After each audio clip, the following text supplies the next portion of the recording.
Ever wished you could schedule messages on your iPhone right in the Messages app? With the new iOS 18 update, you can. I'm Jessica, and in this video, I'll show you how to schedule iMessages on iPhone.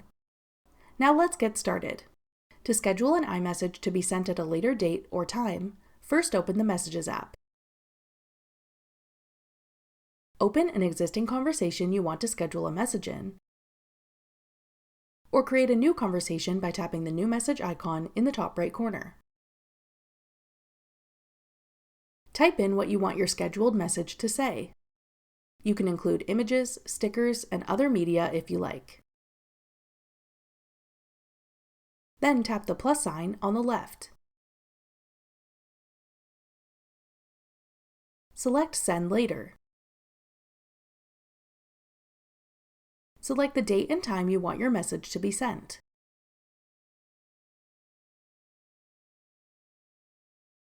Then tap the Send button.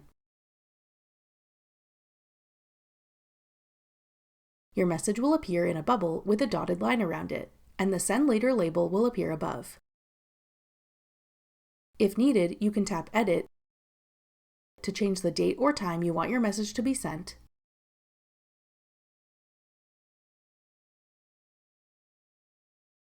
send the message immediately, or delete the message so it does not get sent.